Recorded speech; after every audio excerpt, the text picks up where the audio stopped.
Viena abalada. Freud na vida espiritual. Capítulo 1. Resposta ao uso da cocaína. Há uma debilidade na alma que se chama consciência culpada e que é inserida na herança hereditária ou agregada a sequelas de doenças infecto-contagiosas, leva o paciente à afasia, à melancolia e à depressão. Descobri a substância da cocaína como estimulante neurológico diante a uma fraqueza do tônus psicológico em que enfrentava. A exemplo das medicações como antidepressivos e antipsicóticos empregados pela psiquiatria nos tempos odiernos. Eu não a utilizava com fim de vícios, como foi o meu caso em particular com o cigarro, o charuto e a nicotina. Mas no íntimo, eu tinha a necessidade destacada de energia para trabalhar. Jamais indicaria uma medicação que em verdade fosse uma droga, pois somente tempos depois, reconhecido que a cocaína viciava e muito eu fui capaz, a muito custo, de largá-la. E eis a minha resposta ao porquê caí ainda mais na nicotina e fui considerado um suicida na vida espiritual. Pelo fato de que minha alma trazia uma dor, uma culpa de muito longe. Muito embora me consideraram um gênio para a minha época, gênios também traem a si mesmo, cometendo equívocos especialmente no uso do próprio intelecto e na abstinência às verdades de Deus. Sofri de um prometeísmo inumano, uma falta de disposição para Deus que me deixava acalmar temporariamente por uma satisfação momentânea nos vícios. Não era fácil suportar o mal quando ele estava dentro de si mesmo, velado pelo inconsciente. Minha vida foi um drama. Portanto, todos os tipos de sofrimento que presenciei me foram estímulo ao amadurecimento psicológico. E deles não fui mero espectador, mas o personagem central, e tive de extrair algum prazer que não se resumia no entendimento da sexualidade humana, mas, sobretudo, a primeira condição dessa forma de criação científica terapêutica e praticamente artística quando se interpretava os sonhos à psicanálise. Eis, a psicanálise não deve causar sofrimento ao paciente, mas saber compensar a comiseração que desperta mediante as satisfações e as insatisfações com que se aprende na própria vida e com a própria dor. Se aprende a transcender, daí extraídas as forças e infringindo alguns patamares desse sofrimento, logo descobrira o anímico. Logo também existia um mediúnico, pois o sofrimento físico é anteriormente experimentado o sofrimento espiritual. E não é desejado por ninguém essa hipersensibilidade física, ao sim alterada na própria mente. Na psique, encontro o DNA da cocriação. Quem está enfermo tem apenas um desejo: curar-se, amenizar-se de um estado neurótico, livrar-se de uma pesada expiação no campo da psicose. O médico e os medicamentos lidam com os efeitos sintomáticos, mas é indispensável a psicoterapia.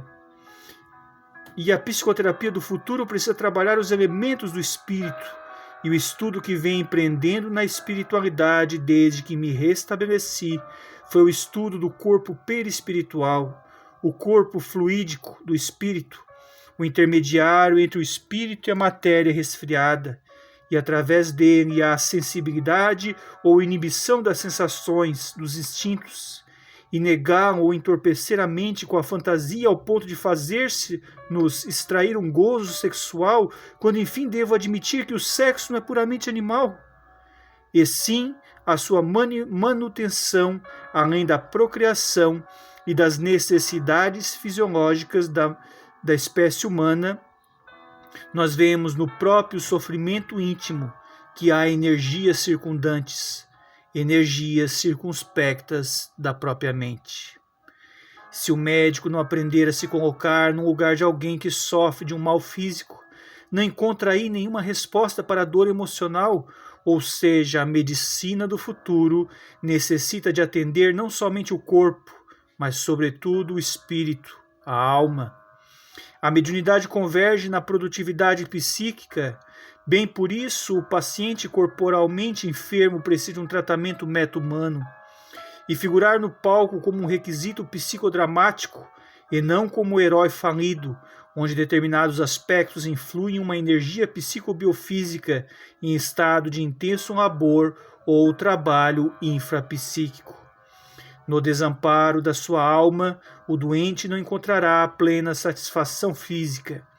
As ciências humanas têm amplo conhecimento do sofrimento anímico, principalmente em conexão com as circunstâncias que o provocam, mas o drama está longe de uma ação que engendre somente o corpo físico.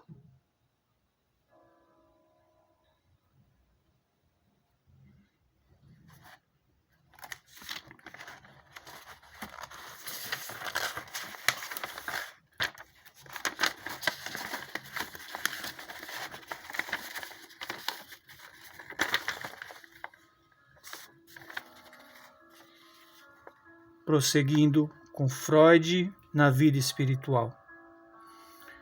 O sofrimento corporal, a loucura, é quando se encontram as doenças do corpo e da alma. Então há o domínio do espírito das trevas sobre o organismo somático. Não atravessam as exceções aparentes as peças que se apresentam nos sofrimentos anímicos, já que no psicodrama desta análise dos antigos filósofos gregos, por ser uma dor na alma, o tema íntimo já é muito conhecido, e a cortina de fumaça passará quando se souber como manejar as próprias ilações mentais.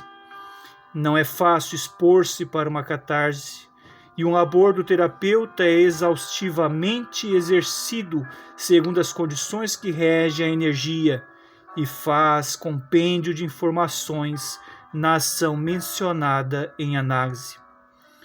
A dor na alma não é um jogo de conflitos, e isso inclui o esforço da vontade e a luta da situação adversa.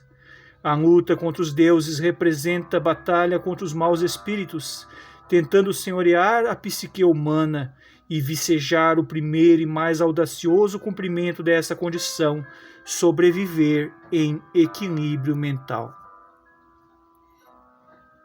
A tragédia de uma obsessão não se fixa na rebelião ao amor, e nem a plateia se resume aos encarnados, pois que há os desencarnados que tomam o partido dos rebeldes às divinas leis.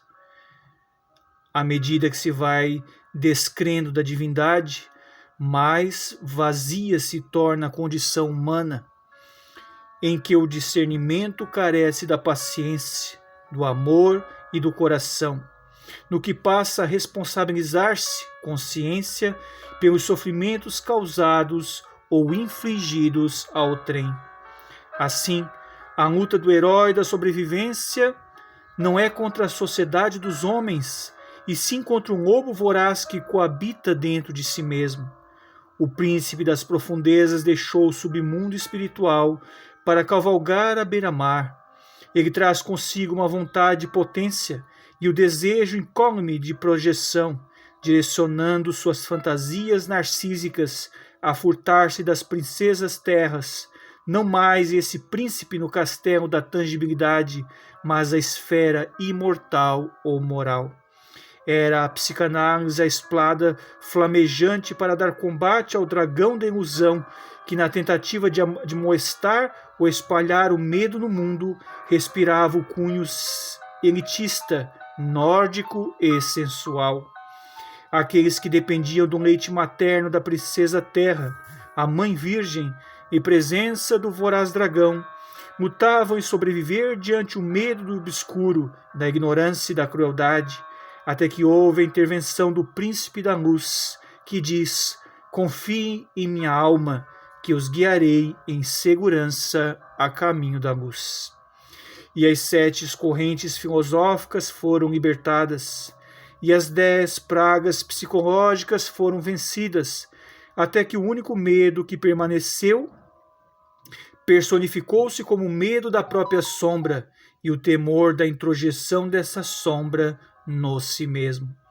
Mas o príncipe da luz foi mister dar combate à influência do dragão das profundezas, que por maior fosse a sua valentia, não os poderia libertar ou desfazer-se dos atavismos intelecto-morais.